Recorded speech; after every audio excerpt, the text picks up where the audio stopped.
அல்லேலூயா, அல்லேலூயா. கர்த்தருடைய நாமம் மகிமைப்படுவதாக.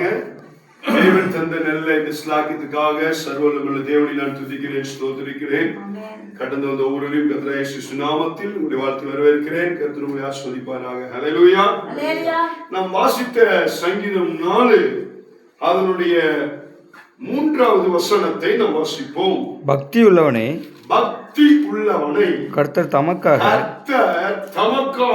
தெரிந்து கொண்டார் என்று அறியுங்கள். நான் பக்தி உள்ளவனை கர்த்தர் தமக்காக தெரிந்து கொண்டார் என்று அறிய வேண்டும். அல்லேலூயா, அல்லேலூயா. பாருங்க, இன்னைக்கு உலகத்தார் பலவிதமான பக்தியில் இருக்காங்க. சிலர் பாத்தீங்கன்னா வேலை என்கிற பக்தியில் இருக்காங்க, சிலர் பணத்து மேல பக்தியா இருக்காங்க, சிலர் நண்பர் மேல பக்தியா இருக்காங்க, சிலர் பாவ பழக்க வளத்தின் மேல பக்தியா இருக்காங்க, குடிப்பழக்கத்து மேல. சிலருக்கு பாக்கு போடணும், சிலருக்கு பீடி பிடிக்கணும், ஃப்ரெண்ட்ஸுகளோடு சேர்ந்து சுத்தணும், ஊர் சுத்தணும். இது மாதிரி ஒவ்வொரு காரியத்தின் மேல பக்தியா இருக்காங்க. அடிமைத்தனம் என்பதை விட பக்தியா இருக்காங்க. அப்படியே கண்ணு கருத்துமா செய்வாங்க. அந்த டைமுக்கு கரெக்ட் டைமுக்கு அங்க போயிடுவாங்க. எங்க சுத்தினாலும் கரெக்ட் டைமுக்கு அங்க போயிடுவாங்க. சிலருக்கு பாத்தீங்கன்னா அப்படியே கோயில் குளமா சுத்திட்டே இருக்கணும். சிலருக்கு அப்படியே இப்படி இருக்கிறது தான் பக்தி. பாருங்க, வேதத்திலே நிறைய பேர் பக்தி உள்ளவர்களை கர்த்தர் தமக்காக தெரிந்து கொண்டார். முதலாவது ஆபிரகாம் அவங்க அப்பா கூட சேர்ந்து விக்கிரக சிலைகளை ஊராய் கொண்டு போய் விற்கிற ஒரு மனிதனாய் இருந்தான். தேராகு, ஆபிரகாம், அவருடைய சகோதரன் எல்லாரும் சேர்ந்து விக்கிரக சிலையோ செஞ்சு ஒவ்வொரு இடமா கொண்டு விற்கிற ஒரு வேலை. ஆனா அதன் மத்தியிலேயும் ஆபிரகாமுக்கு ஒரு திருப்தி இல்லை, ஒரு மன சந்தோஷமோ சமாதானமோ நிம்மதியோ இல்லை. அதன் மத்தியிலும் அவன் உண்மையான தேவனை அவன் தேடுவதற்கு முயற்சித்தான். அப்படிப்பட்ட அந்த விக்கிரக சிலையை விற்று கொண்டிருக்கிற அந்த சூழ்நிலையில் தான் ஆபிரகாமை தேவன் தமக்கென்று தெரிந்து கொண்டு வேறு பிரித்து, ஸ்தோத்திரம், தெரிந்து கொள்ளப்பட்ட கானான் தேசத்துக்கு ஆண்டவர் ஆபிரகாமை அனுப்பினார், அழைத்து அனுப்பினார்.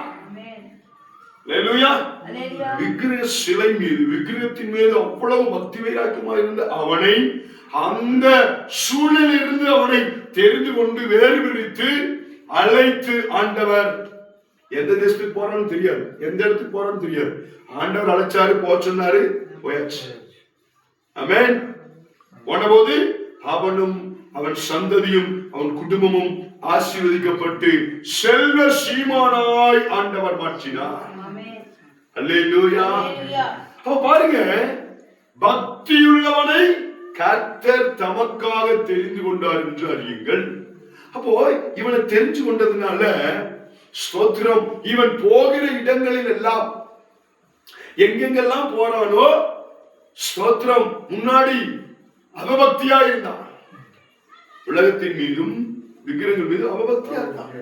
ஆனா இப்போ உண்மையான தேவனை தெரிந்து கொண்டபடினாலே தேவனுக்கு பக்தி வைராக்கியம் உள்ளவனாய், ஆண்டவரை சேவிக்கிறவனாய், ஆராதிக்கிறவனாய், ஆண்டவருக்கு பலி செலுத்துகிறவனாய், ஆண்டவரிடத்தில் முறையிடுகிறவனாய், ஆண்டவரிடத்தில் பேசுகிறவனாய், ஆண்டவரோடு கூட சிநேகிதனை போல் பழகுகிற ஒரு மனுஷனாய் ஆபிரகாம் மாறினார்.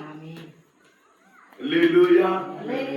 ஒரு பக்தி உள்ள ஒரு மனுஷனுக்கு தான் ஆராதிக்க முடியும், டைமுக்கு ஆராதனைக்கு வர முடியும், பாட்டு பாட முடியும், கைதட்ட முடியும், உபவாசிக்க முடியும், ஆராதனைக்கு ஒழுங்கா வர முடியும், ஜப கூட்டத்துக்கு ஒழுங்கா வர முடியும். பக்தி உள்ளவனுக்கு தான் செய்ய முடியும், பக்தி இல்லாதவனுக்கு செய்ய முடியாது.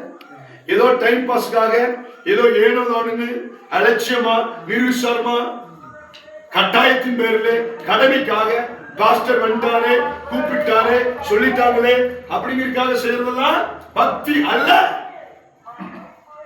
அல்லேலூயா. பக்தி உள்ளவங்க தெரியுங்களா?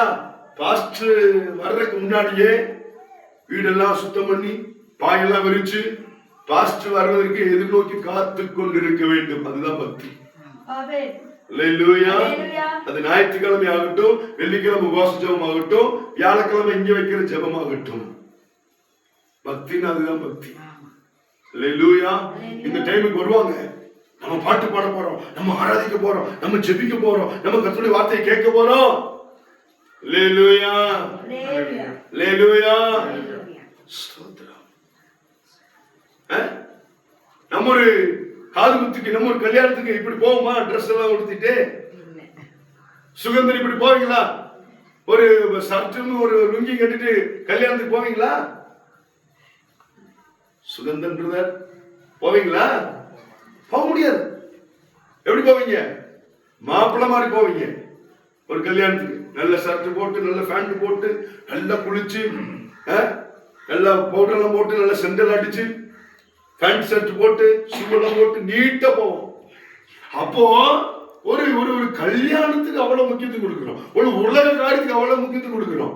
அப்போ ஒரு பிரேயருக்கு வீட்டுல ஜெபம் வச்சாலும் சரி, சர்ச்சில் பிரேயர் வச்சாலும் சரி, என்ன செய்யுங்க? நம்ம குளிச்சு ரெடியாகி நல்ல ட்ரெஸ் எல்லாம் போட்டு நீட்டா என்ன செய்யணும்? அந்த ஜெபம் கூட. இப்ப நாங்க அங்க பாஸ்டர் நீங்க அங்க இருந்து வர்றீங்க, அதனால நீங்க ரெடி ஆயிட்டு பேண்ட் ஷர்ட் எல்லாம் போட்டு வர்றீங்க. ஆமென். இப்படி ரெடியாகி வர்றதும் பக்தி தான். நீங்க இங்க வீட்டுல இருந்து நீங்களும் ரெடியாகி நல்ல நீட்டா ட்ரெஸ் எல்லாம் உடுத்திட்டு வந்து உட்கார்றதும் பக்தி தான். நம்ம பக்தியை நாம் தான் காண்பிக்க வேண்டும். நாம் சேவிக்கிற, நம்மை அழைத்த தேவனிடத்தில் நாம் பக்தியை காண்பிக்க வேண்டும். அல்லேலூயா.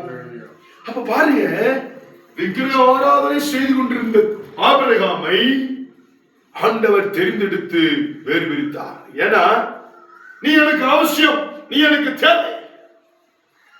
அப்ப உண்மையான பக்திக்குள்ள வந்தோம்னோ ஆபிரகாமுடைய லைஃப் ஸ்டைல் மாறுகிறது. முன்னாடி அந்த விக்கிரகிட்ட அவன் பேசிட்டு போனா, அது கண் இருந்து காணாது, மூக்கு இருந்து முகராது, வாய் இருந்து பேசாது, காது இருந்து கேளாது, கை கால் இருந்து அசையாது, நடக்காது. ஆமென். ஆனா உண்மையுள்ள தேவனிடத்தில் வந்தபோது அவன் என்ன செய்கிறான்? தினமும் தேவனிடத்தில் ஜெபிக்கிறான், ஆராதிக்கிறான், பரிந்து பேசுகிறான். ஒரு சிநேகிதன் இடைப்பட்டு போல இடைப்பட்டுகிறான், சம்பாஷிக்கிறான், பேசுகிறான், உறவாடுகிறான், பலி செலுத்துகிறான். அல்லேலூயா. தன் பக்தியை அனுதினமும் தான் சேவிக்கிற தேவனிடத்தில் உண்டான பக்தியை அனுதினமும் ஆபிரகாம் வெளிக்காண்பிக்கிறான். அல்லேலூயா. ஆடுகளை வைத்துக் கொண்டிருந்த தாவீதை ஆண்டவர் தெரிந்து கொண்டார். ஆமென். பாருங்க, அவங்க அப்பா அம்மா ஒதுக்கி வச்சிட்டாங்க, புறந்தள்ளிட்டாங்க. சகோதரர்கள் முக்கியத்துவம் கொடுக்கல.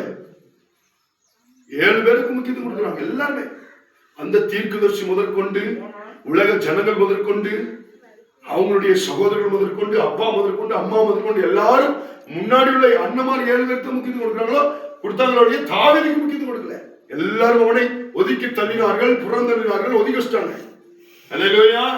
ஆனா எந்த ஒரு எக்ஸ்பெக்டேஷனும் இல்லை, எந்த ஒரு எதிர்பார்ப்பும் இல்லாமல் தன்னுடைய கையிலே தம்புர் வச்சு கொண்டு, ஆடுகளை வைத்துக் கொண்டு அவன் என்ன செய்யறான்? காட்டுல ஆடுகளை மேய்த்துக் கொண்டிருந்த அவனை யார் பார்த்தாங்களோ இல்லையோ, அவன் உண்மையாய் பாடினான், ஆராதித்தான், துதித்தான், அவனுடைய நாமத்தை மகிமைப்படுத்திக் கொண்டே இருந்தான்.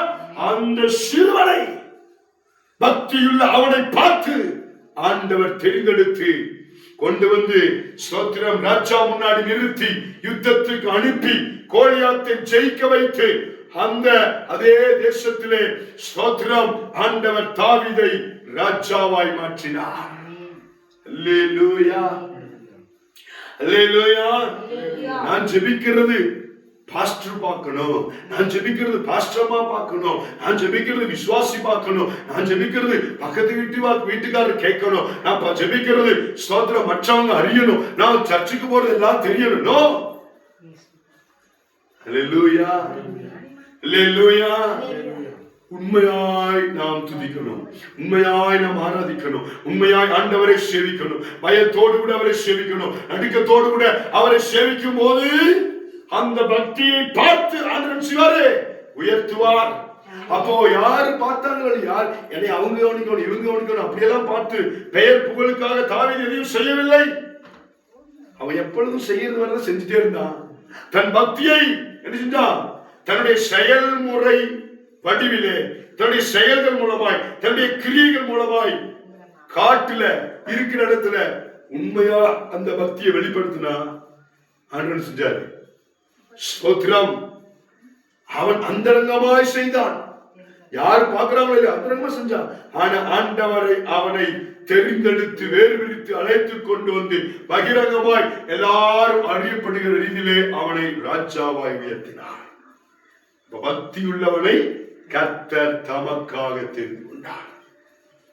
அல்லேலூயா, அல்லேலூயா, ஸ்தோத்திரம். பாருங்க, எல்லா ஜனங்களும் உண்மையாய் ஆண்டவரிடத்திலே பக்தி காண்பிக்க வேண்டும் என்று தேவ திட்டம் இருந்தது. ஆனால் பிசாசு ஸ்தோத்திரம் ஜனங்களுடைய எண்ணத்தை தகர்த்து போட்டான், சிந்தையை தகர்த்து போட்டான், யோசனையை தகர்த்து போட்டான். அவனுடைய வார்த்தைக்கு மீறி கீழ்ப்படியாமல் பாவத்துக்குள் விளைவித்தான்.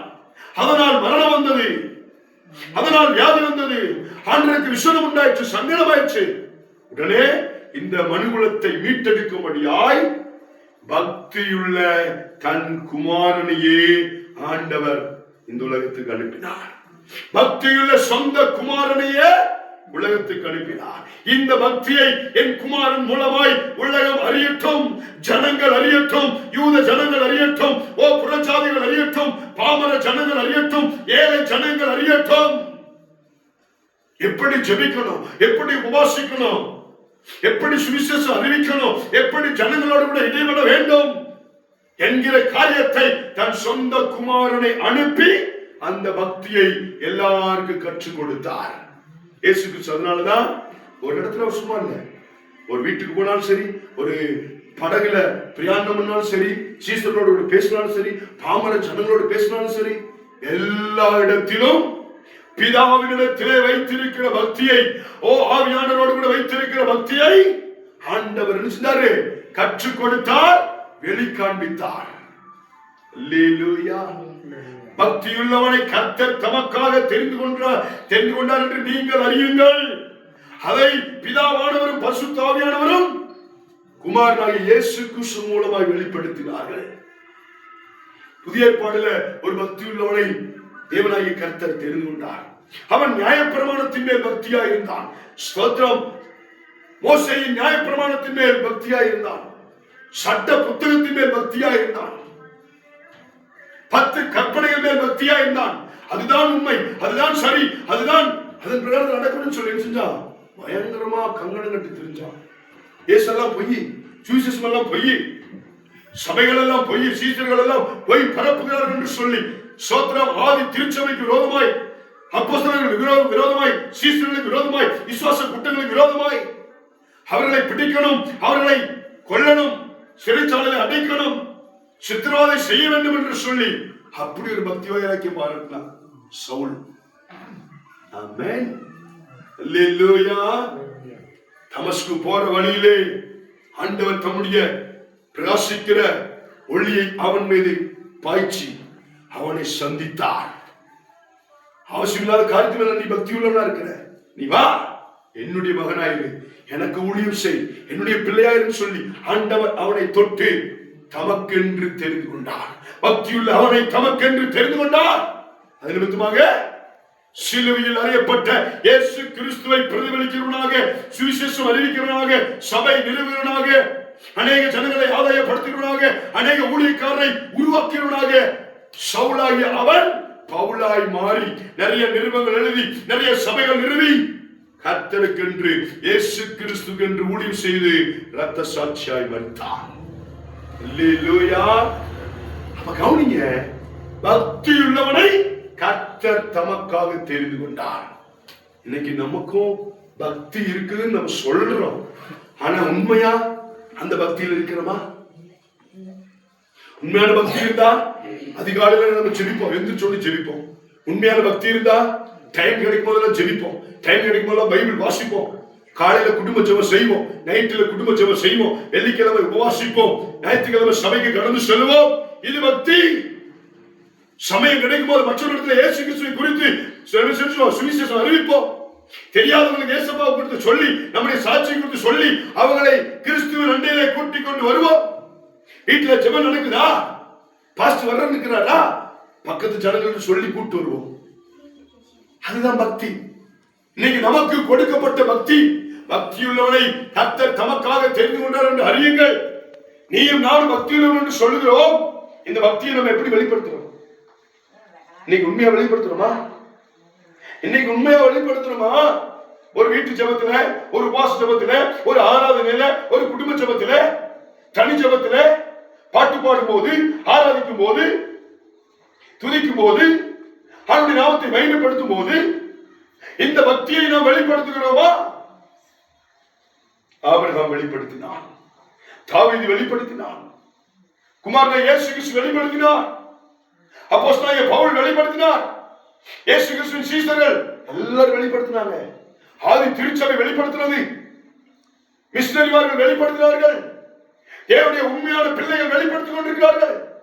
இன்னைக்கு இந்த வார்த்தையை கேட்கிற தேவனுடைய மகனே மகளே, பக்தி உள்ளவனை கர்த்தர் தமக்காக தெரிந்து கொண்டார். உண்மையான உனக்குள்ள ஒரு பக்தி இருக்குதா? அந்த பக்தியை நீ ஆண்டவருக்காக ஸ்தோத்திரம் காண்பிக்கிறாயா? அந்த ஆண்டவருக்காக, ஆண்டவருடைய நாம மகிமைக்காய் அதை நீ காண்பிக்கிறாயா? எல்லாரும் முழங்கால் படிடுவோம் ஆண்டவர் சமூகத்தில் வார்த்தை முன்பாக. ஆண்டவரே, பக்தியுள்ளவனை உமக்காக நீங்க தெரிந்து கொண்டு சொல்லியிருக்கிறீங்க, எனக்கு அந்த பக்தியை கொடுத்திருக்கிறீங்க. அது அந்நிய ஜனங்களிடத்துல, ஆண்டவரே, அக்கம் பக்கத்து வீட்டுக்காரர்கிட்ட, சொந்த பந்துகிட்ட, கூட பிறப்பு கிட்ட காண்பிக்க எனக்கு கிருபைதாரும் என்று அந்த வார்த்தை முன்பாக விட்டுக் கொடுப்போம். கர்த்தர் வார்த்தைகளால் ஒவ்வொரு ஆசீர்வதிப்பாராக. ஆமென்.